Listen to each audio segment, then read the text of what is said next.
Bom, irmãos, vamos agora iniciar a palavra que Deus me deu. Esse tema tem me incomodado já há algum tempo. E eu não tinha tido ainda a oportunidade de falar sobre isso com a igreja. E quando eu parei para escrever essa mensagem, Deus me deu tanta coisa que estava quase virando um livro. E depois que eu terminei de escrever aquele monte de páginas, eu falei, não tenho tempo para falar tudo isso. Eu comecei a resumir, cortar, resumir. E eu tentei fazer o mínimo possível aqui para poder passar para a igreja. E eu oro ao Senhor que me dê a oportunidade de escrever um livro sobre esse tema. Que eu possa falar tudo que Deus tem me mostrado sobre Deus contar comigo, sobre Deus contar conosco. Esse tema é um tema muito interessante, como eu já falei no primeiro dia, que é um tema que dizia o quê? Que mostra um complemento do Evangelho, que mostra um outro lado do Evangelho, porque é um tema em que nós sempre pensamos que nós precisamos de Deus, Deus precisa fazer isso, Deus precisa fazer aquilo, eu preciso ver a mão de Deus agir aqui, eu preciso ver a mão de Deus agir ali. Não há nada de errado nessas frases. Não há nada de errado em você dizer eu sou totalmente dependente de Deus. Não há nada de errado nisso. O problema é que o Evangelho não acaba aí. O Evangelho não para aí. O Evangelho continua. Porque também existe uma contrapartida de Deus que precisa de nós. Um Deus que resolveu que no mundo dos homens só agiria através de homens. Um Deus que precisa de pessoas aqui com o coração disposto, com o coração aberto, para que Ele possa entrar e agir através de nós, agir através de vocês. Então eu queria pensar um pouco sobre isso com vocês. Da onde sai esse raciocínio? Por que Deus precisa de mim? Por que Deus conta comigo? Por quê? Por que eu? Por que de tudo isso? E a resposta é muito simples. A resposta é super simples. A resposta é a seguinte: porque Ele escolheu. Ele escolheu depender de nós. Ele escolheu precisar de nós. Onde isso acontece? Em Gênesis capítulo 1, versículo 26. Gênesis capítulo 1, 26. Os irmãos quiserem abrir agora. Será que tem um pouquinho d'água aí?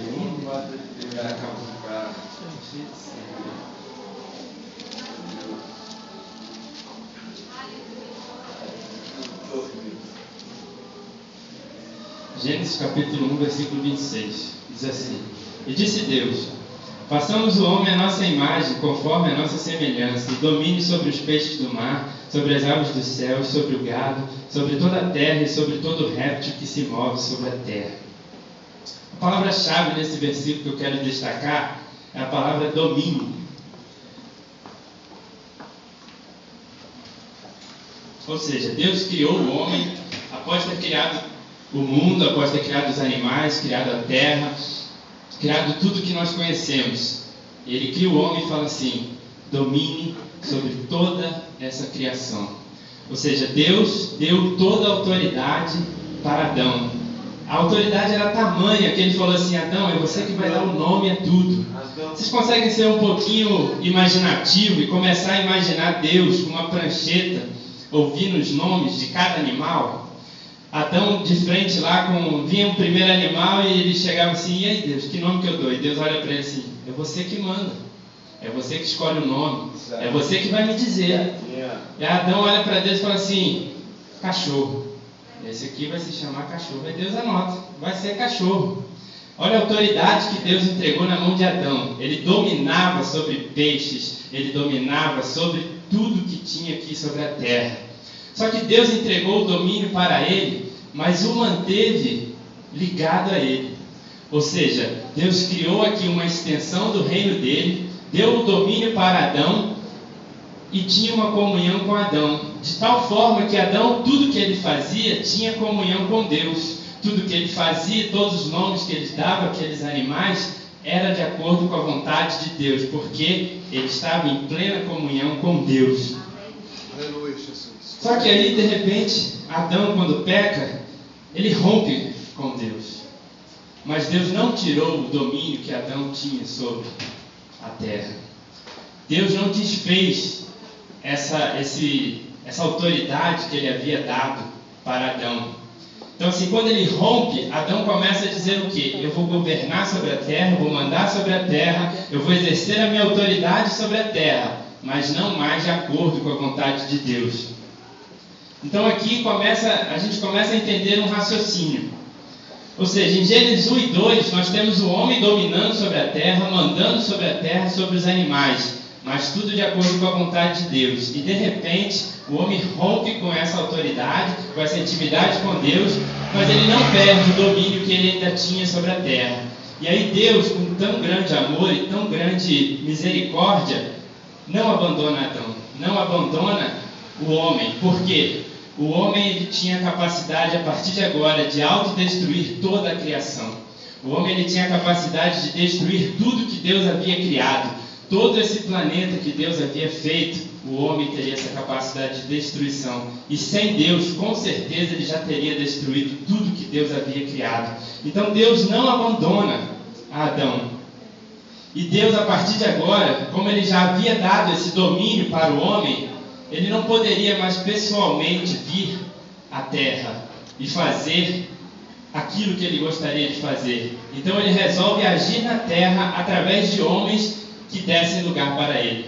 Então, desde que Adão pecou, o Espírito do Senhor tem vindo à terra, como a gente aprendeu já, que no Antigo Testamento ele visitava algumas pessoas, e a partir de Jesus esse Espírito começou a morar em nós. Exatamente para quê? Para que Deus pudesse nos ensinar como viver, para que Deus pudesse nos ensinar como agir na terra, para não nos destruirmos, para não destruirmos a criação de Deus. E é aí que entra esse versículo, e é aí que entra o nosso tema. Porque se Deus escolheu agir na terra através de nós, Deus precisa de que nós venhamos dar lugar para Ele. Nós precisamos, ou seja, se Deus tem uma obra para fazer aqui no meio dessa igreja, Ele vai estar olhando lá do céu e procurando.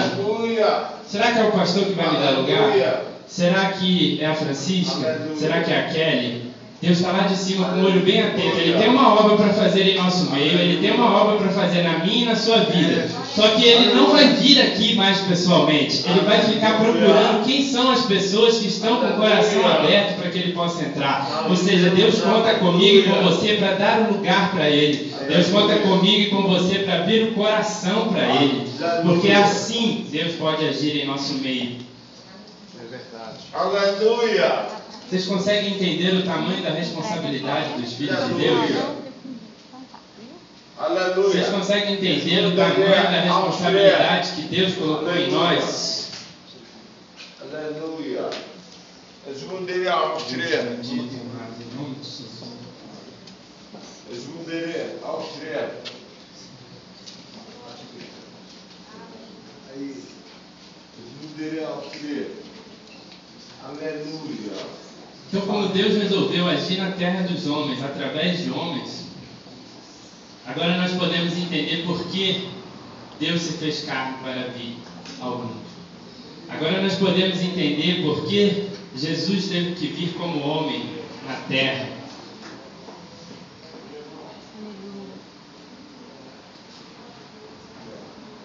Pois como Adão tinha rompido com Deus, como Adão tinha perdido essa intimidade com Deus, somente um homem poderia se voltar de volta para Deus, porque era o homem que dominava sobre a terra.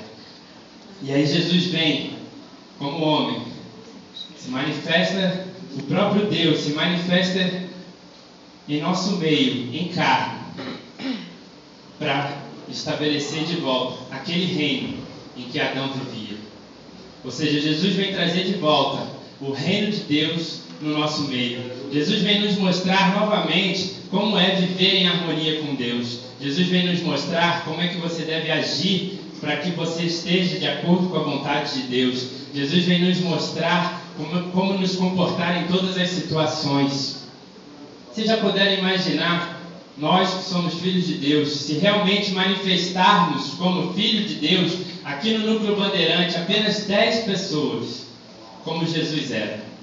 Vocês conseguem imaginar como seria, viraria de cabeça para baixo, de cabeça para cima, seria um alvoroço, como nós lemos em Atos 17, 10 pessoas, 10 cópias de Jesus aqui. 10 pessoas capazes de exercer a autoridade que Deus nos deu de curar. 10 pessoas capazes de expulsar demônios. 10 pessoas que andassem sobre esse núcleo bandeirante, fazendo as obras que Jesus fez, anunciando o reino que Jesus fez. Vocês conseguem imaginar a mudança e a transformação que ocorreria no núcleo bandeirante? E é exatamente o que o versículo diz. A criação inteira, ela está ardendo e procurando. Aonde estão os filhos de Deus? As árvores, os animais estão procurando. Cadê os filhos de Deus? Cadê essas pessoas que Deus desceu e derramou o Espírito dele, que vai fazer a mudança que nós estamos aguardando? Cadê? A Kelly pregou ontem sobre ir por todo mundo e pregar o Evangelho a toda criatura. A palavra que está na Bíblia é criatura. Não está homem, não está mulher, está criatura. Você precisa pregar para árvores. Você precisa pregar para animais, você precisa pregar para o oceano, você precisa pregar para os céus, para as nuvens. Como é que se prega para essas coisas? Com o seu modo de se comportar com os animais. Se você cuida da criatura de Deus, se você cuida dos animais, se você cuida da natureza, se você cuida de tudo que Deus criou, porque foi para isso que Deus criou Adão. Deus criou Adão e falou assim: é tudo seu, cuide. Ou seja, Deus criou nós, os filhos de Deus, para cuidar da criação de Deus, para cuidar de tudo que Deus criou sobre a terra. Se você está destruindo a terra, ajudando a destruir a terra, você não está cumprindo o chamado de Deus. Ou seja, nós temos que pregar para todos, homens, mulheres, e para toda a criação de Deus.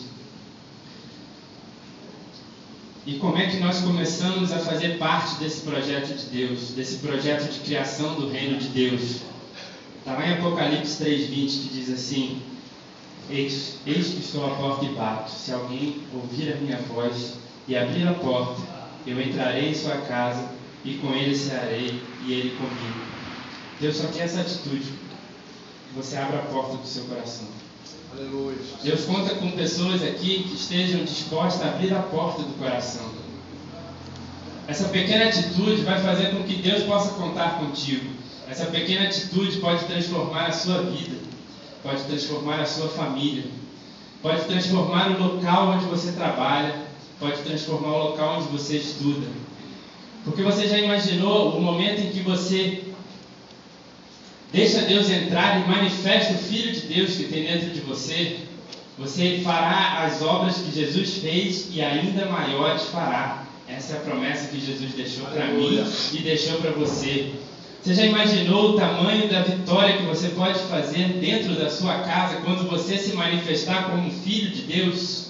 Quando você entender quem você é e o que significa ser chamado de filho de Deus? Porque nós pregamos, nós falamos, nós dizemos com bastante eloquência que somos filhos de Deus, que nascemos de novo, mas não manifestamos o que é ser filho de Deus.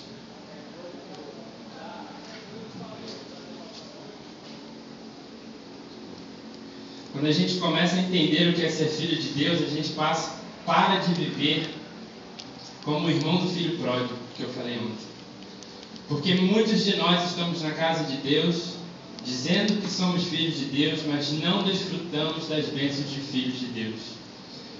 E aquele irmão do filho pródigo, ele ficou exatamente com essa inveja do irmão que voltou para a casa do pai, e o pai o esperava com aquele banquete, o esperava com aquela festa, e ele dizia: mas meu pai, logo ele que gastou tudo, logo ele que fez e aconteceu no mundo com seu dinheiro, e eu que estou aqui, o senhor nunca me deu uma festa. E aquele pai fala para ele: poxa, mas por quê? Porque eu daria uma festa para você se aqui é tudo seu? Porque eu faria isso se é tudo seu? Você é meu filho. E aí eu te pergunto, por que muitas das vezes você está cobrando algo de Deus se você já é filho de Deus? Se já é seu? Se isso que você está pedindo, Deus já te deu? Basta você assumir a sua posição de filho de Deus. Você entender que há uma herança de filho de Deus para você. Deus preparou tudo apenas para que você entendesse que você é filho dele. E que existe um reino que ele criou para a sua herança. Existe um reino que você precisa trabalhar para que esse reino se difunda na terra. Se nós estabelecermos o reino de Deus aqui na terra, não haverá mais tristeza, não haverá mais fome, não haverá mais doenças, porque aonde Jesus chegava, ele estabelecia o reino de Deus naquele lugar, e todo demônio saía, toda doença saía, a morte ia embora, pessoas ressuscitavam, porque ele manifestava ser filho de Deus aqui na terra. Aleluia. Nós precisamos manifestar quem somos, manifestar a nossa identidade, a identidade de filho de Deus. Deus conta comigo para que eu manifeste a identidade de filho de Deus. O mundo está procurando uma resposta para as coisas. Nós vemos o Brasil algum tempo atrás fazendo grandes manifestações, pedindo mudanças na política, mudanças em tarifa de ônibus, pedindo mudança para várias coisas na sociedade. E eu quero dizer que eles estavam esperando aparecer os filhos de Deus. Aquelas manifestações, a resposta daquelas manifestações eram os filhos de Deus. Era eu, era você que deveria estar aparecendo. Era eu e era você que deveríamos estar nos manifestando como filho de Deus, porque nós somos a resposta que o mundo procura. Seja hoje a resposta que o seu parente procura. Seja hoje a resposta que as pessoas estão aí fora procurando. Existem pessoas passando necessidade e procurando onde está Deus. Quem estava aqui ontem já sabe a resposta. Pergunta o irmão do seu lado, onde está Deus? Onde está Deus? Pergunta a pessoa do seu lado com vigor, onde está Deus?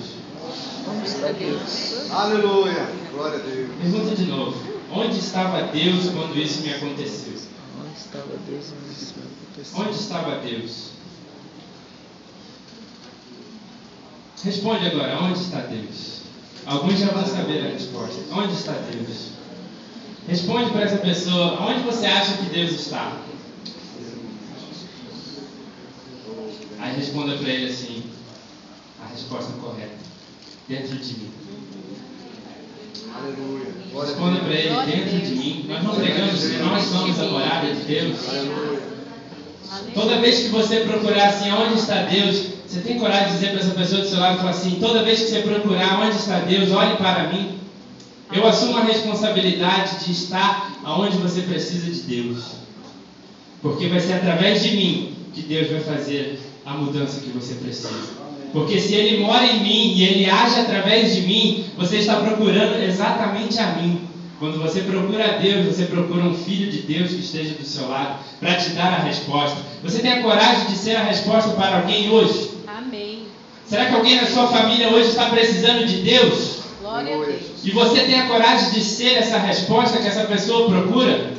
Você tem a coragem de manifestar aquilo que Deus tem te dado aqui nesse lugar? Você vem para o culto, você se alimenta da palavra, você tem orado, mas por que você não tem manifestado aquilo que Deus tem te dado?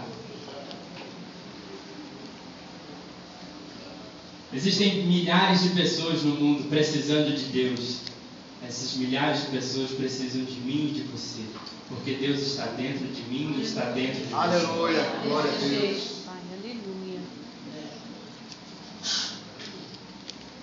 Em Mateus 3,2 diz assim: arrependei-vos, porque o reino de Deus está próximo. E aí, eu quando estudava esse versículo, eu ficava limitado no meu entendimento. Porque eu entendia próximo como um sinônimo de tempo, um próximo temporal. Ou seja, o reino de Deus está chegando, em breve ele virá. E aí eu consegui romper essa barreira. E eu consegui entender que esse próximo é de distância. Esse reino de Deus, ele está ao meu alcance. Esse reino de Deus, ele está perto de mim. Esse reino de Deus está onde eu possa tocar. E aí, eu te digo para você, se a Bíblia diz que o reino de Deus está ao seu alcance, está onde você pode tocar, a primeira pergunta que vem é: e onde ele está? Ainda não vi esse reino por aí. Será que está próximo porque está no céu? A resposta está em Lucas, capítulo 17, que eu gostaria que os irmãos abrissem. Lucas, capítulo 17, versículo 20 e 21.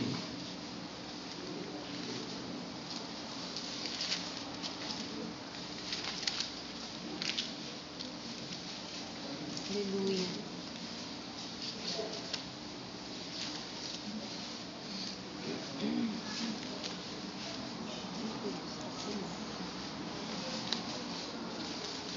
Lucas capítulo 17, versículo 20 e versículo 21. Glória a Jesus. Aleluia. Interrogado pelos fariseus sobre quando havia de vir o reino de Deus, respondeu-lhes e disse: o reino de Deus não vem com aparência exterior, nem dirão, ei-lo aqui, ei-lo ali, porque eis que o reino de Deus está entre vós. Amém. Aleluia.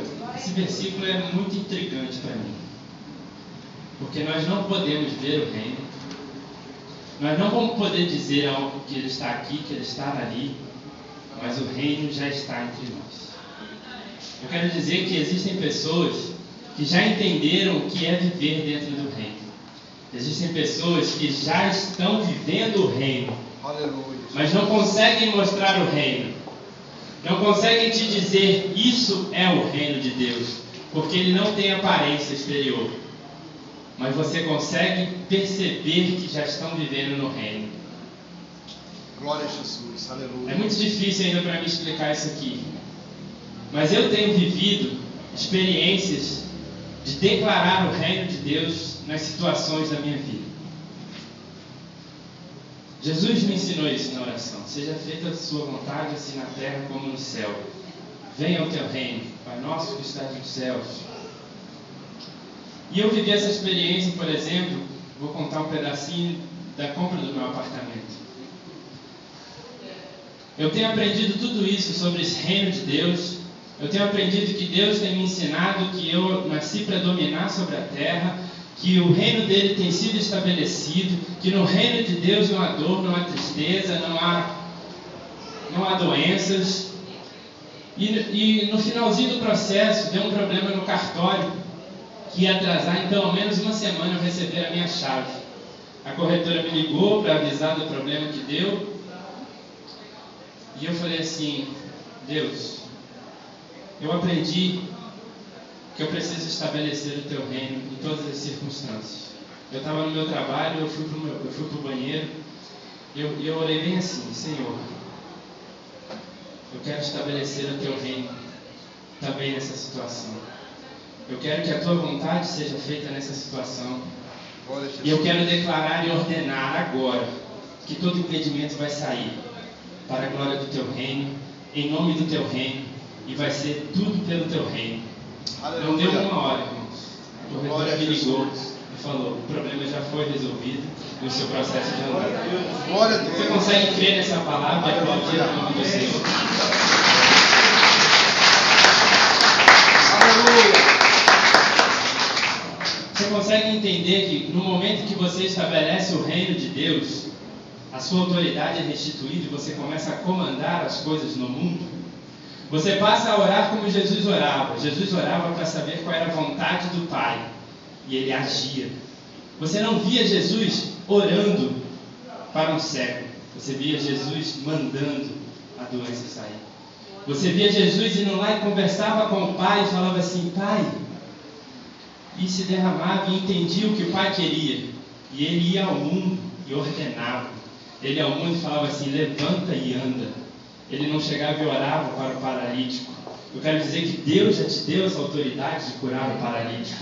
Deus já colocou dentro dos filhos de Deus a autoridade de ressuscitar os mortos.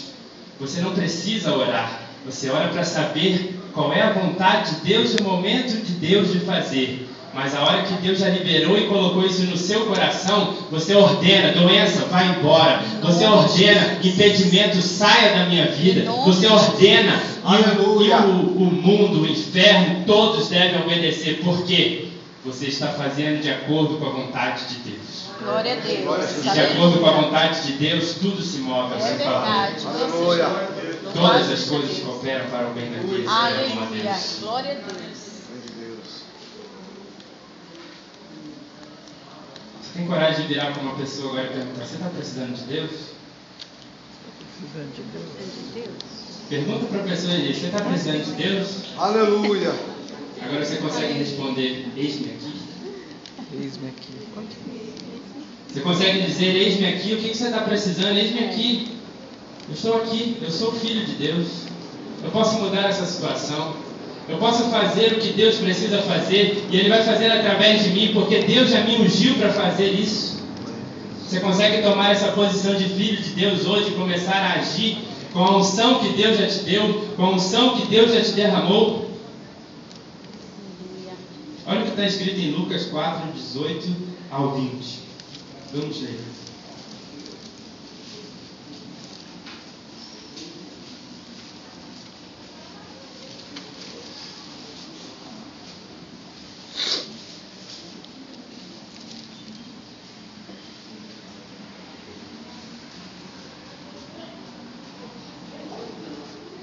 Lucas 4, versículo 18. Lucas capítulo 4, versículo 18.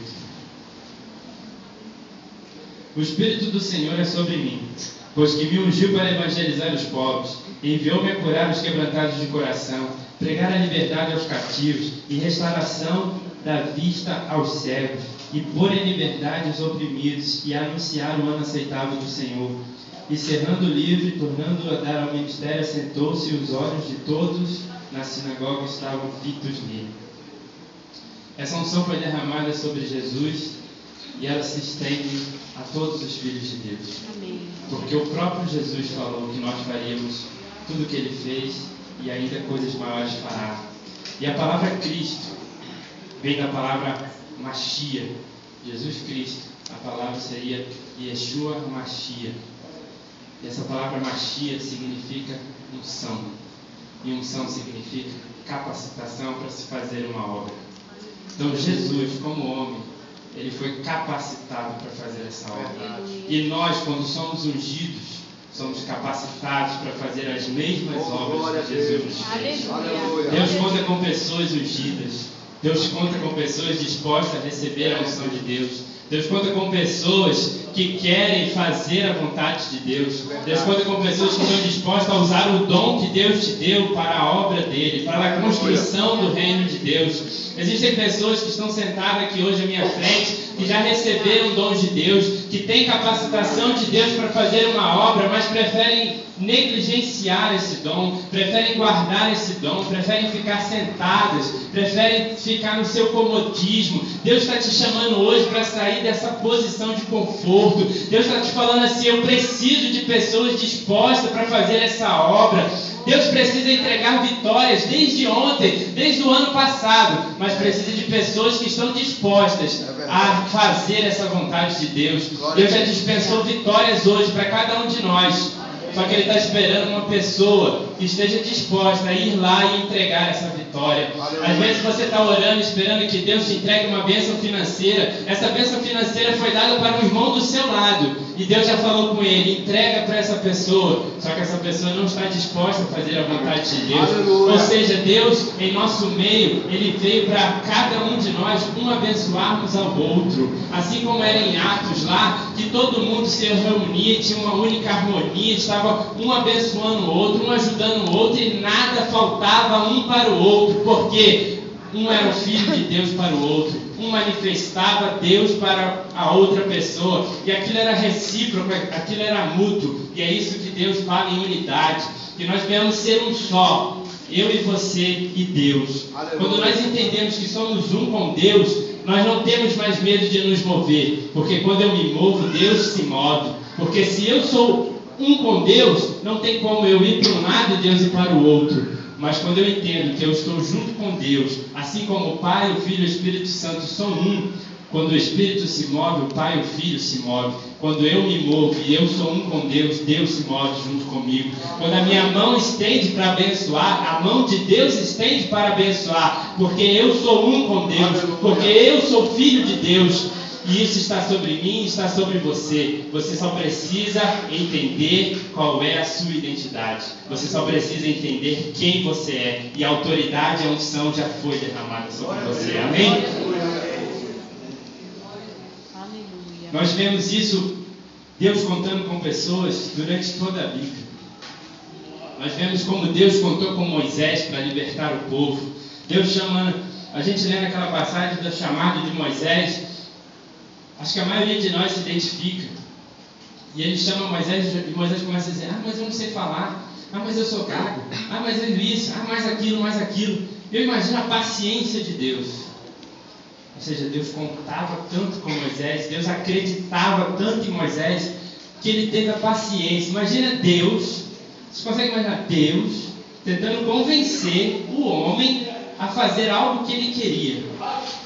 O Todo-Poderoso, que criou tudo, céu, terra, mar e tudo que nós conhecemos, convencendo Moisés, um homem, um ser humano como eu e como você, a aceitar o propósito dele. Será que Deus hoje tem que tentar te convencer a cumprir esse propósito? Será que Deus precisa fazer e ficar tentando te convencer a aceitar a missão que Ele tem te entregado? Será que você continua dando desculpa para Deus hoje? Deus está lá do alto, olhando e falando: eu tenho uma missão para você, Érica, eu tenho uma missão para você, Anderson, eu tenho uma missão para você, pastora Zélia, eu tenho uma missão para você, Ângela, para cada um de nós. Essa missão faz parte de um projeto enorme, que é o projeto da construção do reino de Deus na terra. E aí Deus está lá de cima, falando: eu te criei foi para isso. Eu tenho entendido que Deus, na verdade, criou um propósito. Ele tinha um propósito, e depois Ele me criou. Deus não saiu criando pessoas e depois, e agora, o que eu faço com essa multidão? Não. Deus tinha um propósito já no céu. Desde antes de eu nascer, desde antes dos meus pais nascerem, desde antes de Jesus vir ao mundo, Ele já tinha um propósito. Ele já sabia que eu seria criado para cumprir essa missão. Assim como Paulo disse lá: combati o bom combate, acabei a carreira, guardei a fé. Será que você vai poder dizer isso no final? Será que você vai poder chegar de frente para Deus e dizer assim: Senhor, eu cumpri o propósito para o qual eu nasci. Senhor, eu entendi o porquê eu vim ao mundo. Senhor, eu entendi qual era a sua missão e eu cumpri da melhor forma possível. Eu entreguei tudo que eu tinha para fazer e cumprir a missão que tu me deste. Glória a Deus. Nós vemos Deus arriscando o ministério de Jesus quando Ele faz uma promessa dizendo que viria primeiro uma voz que clamasse no deserto. Deus promete vários anos antes, não sei precisar quanto, que viria primeiramente João Batista para preparar o caminho de Jesus, o Messias. Vocês conseguem entender o risco que Deus está correndo em colocar um plano de salvação na mão de um homem chamado João Batista e acreditar que esse homem iria aceitar essa missão? Deus aposta em você e Deus aposta em mim. Deus acredita que nós vamos aceitar a missão que Ele nos deu. Deus está contando comigo e Deus está contando com você para cumprir essa missão. Glória a Deus, verdade. Deus está contando com você para fazer a mudança necessária lá no seu trabalho. Deus está contando com você lá na sua família, com seus pais, com seus filhos, pais. Deus está contando com você para criá-los da maneira correta. Deus está contando com você para ensinar o caminho que ele deve andar. Deus está contando comigo, Deus está contando com você para estabelecer o reino de Deus na terra. Glória a Deus. Louvado seja Deus. Aleluia. Será que se Deus precisasse de uma tropa de elite hoje, Ele fizesse um alistamento, você se alistaria para essa tropa? Será que você estaria disponível hoje para Deus? Ou será que você tem ainda vários projetos que estão na frente? Qual é a prioridade de Deus hoje na sua vida?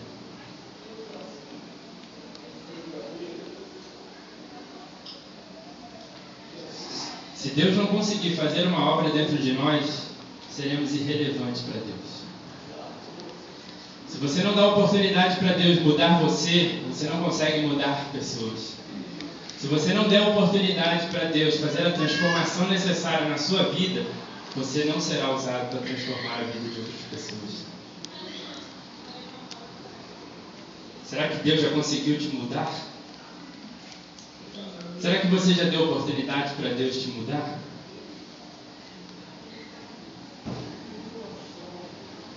Como é que está a sua agenda? Tem muito eu ou tem muito Deus? Como é que você tem se programado o seu dia? Como é que está o seu momento com Deus em casa?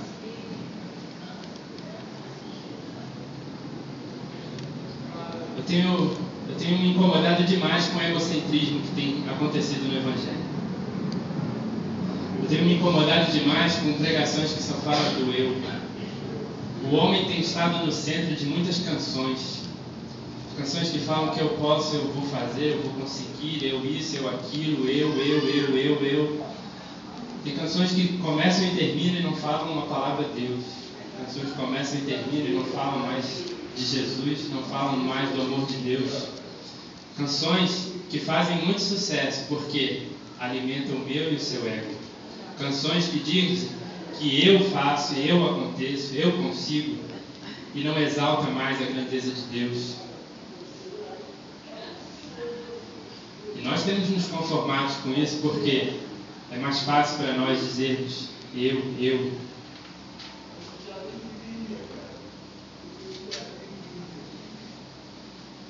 Hoje em dia as pessoas veem a igreja como um meio. É um meio de conseguir a vitória que ela precisa, é um meio de conseguir o emprego que ela precisa. E aí essa pessoa, quando recebe, a gente já identifica logo esse tipo de pessoa. Ela vem para a igreja com todo o gás, ela ora, ela jejua, ela vem a todos os cultos, ela faz campanha, aí ela recebe a vitória e ela esfria. Aí some, já esfria, já não quer mais vir ao culto, já não quer mais orar. Aí de repente mais uma situação acontece, ela precisa agora de uma cura. Aí ela sobe monte, ela desce monte, ou seja, virou um meio para se conseguir as suas vitórias. Vamos inverter a mente agora, vamos falar assim: a igreja é um meio para que Deus possa cumprir o sonho dele aqui na terra. Glória a Deus. Vamos orar agora e falar assim: Senhor, qual é o seu sonho, qual é o seu projeto, qual é a sua vontade?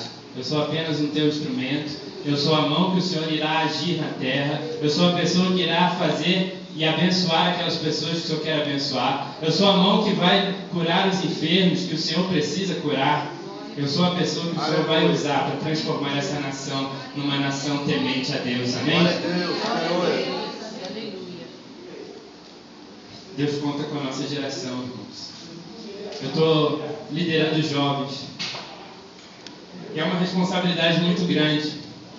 Porque os jovens hoje em dia, eles não têm pensado, ou não param para pensar qual é o futuro do Evangelho. Nós vemos na Bíblia Jesus iniciando um grande ministério, que seria anunciar o reino de Deus, anunciar o Evangelho. E Jesus simplesmente conta com 12 pessoas apenas. Jesus escolhe apenas 12 pessoas e fala: eu vou discipular vocês, eu vou ensinar tudo para vocês, eu vou ter que ir embora. Vocês imaginam Jesus conversando com os discípulos? Acho que em João 13 ou 12, se eu não me engano, ele chega assim e fala assim: eu vou ter que ir embora, eu vou ter que ir para um lugar onde vocês não podem ir, eu vou ter que morrer, eu vou sofrer, e eu prometo para vocês que vocês não vão ficar só. Se coloca no lugar dos discípulos agora. Eles andavam com Jesus, e aonde faltava pão, eles chegavam assim: Jesus, faltou pão, a multidão está com fome, né, Jesus? Traz aqui, vocês têm o quê? 5 pães, alimenta todo mundo. Aí ele ia para um lugar, eles iam com Jesus para outro lugar, acabou o vinho da festa, procura Jesus. Jesus vai lá, resolve o problema. Jesus, tem um cara aqui que está morrendo, está endemoniado. Jesus ia lá e expulsava o demônio. A filha de Jairo morreu. Jesus ia lá e ressuscitava. De repente, o cara que resolvia tudo que estava acontecendo chega para você e fala assim: estou indo embora. Estou indo embora. Imagina eles desesperados. Como assim? E agora? Quem vai curar? Quem vai multiplicar? Quem vai fazer? Aí Jesus vira para eles e fala: vocês. A partir de agora, é vocês. Vocês não vão estar sozinhos. Eu vou orar para o meu Pai. Ele vai enviar o Espírito Santo. Esse Espírito Santo vai dar poder para vocês estarem em Atos. E vocês vão sair sendo minhas testemunhas em Jerusalém, em Samaria, até os confins da terra. Ou seja, Jesus passou um bastão para aqueles discípulos. Aqueles discípulos passou para outras pessoas. Esse bastão tem chegado aqui aos pastores. Esses pastores vão passar esse bastão para a nossa geração. Você está preparado para segurar o bastão do Evangelho e levá-lo até o fim e entregar para a próxima geração e dizer: esse aqui é o Evangelho que Jesus pregou e aqui eu estou entregando, agora é com vocês. Eu cumprir a missão que Deus me deu, trazer o Evangelho até vocês. Você já parou para pensar nisso, jovem? Você já parou para pensar que eu sou de frente para os futuros pastores, para os futuros missionários? Você tem como colocar isso dentro do seu projeto de vida? Eu li no início aqui, em Atos 17, Paulo sendo chamado como aqueles que alvoroçavam chegaram nesse lugar. Será que você pode ser usado para alvoroçar o local onde você trabalha? De repente Deus te colocou lá naquele local exatamente porque só havia trevas. E você é a única luz. Você tem sido luz nesse lugar? Será que a porta de emprego que Deus te abriu é exatamente a porta de um campo missionário?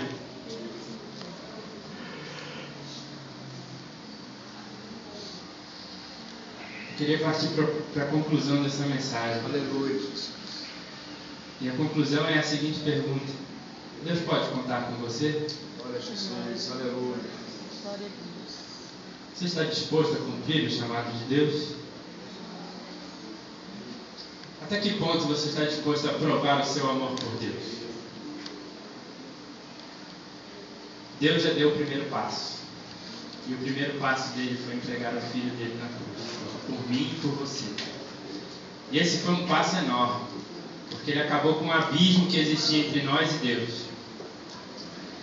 Você consegue dar um passo hoje mais perto de Deus? Você consegue dar um passo que te leve um pouco mais perto de Deus? Aleluia. Você consegue dar um passo que te leve a mergulhar mais fundo na vontade de Deus? Deus amou o mundo de tal maneira que deu o seu Filho. E você amou a Deus de tal maneira que... Complete a sua frase. Se você fosse escrever um livro sobre a sua vida, o que você acha que você tem de mais valioso para entregar para Deus hoje? Eu quero dizer que Deus já respondeu isso para a gente. Deus simplesmente falou: negue-se a si mesmo. E com essa resposta Deus está dizendo: eu quero tudo. Eu quero a sua vida. Eu quero todas as áreas da sua vida. Deus não quer metade, Deus não quer um pedaço, Deus não quer apenas uma área. Não, mas eu sou fiel no dízimo, eu sou fiel na oferta. Deus não quer só isso. Deus quer o seu coração. Deus quer a sua vida. Aleluia. Vamos ficar de pé. Glória a Jesus. Eu queria chamar a equipe de louvor.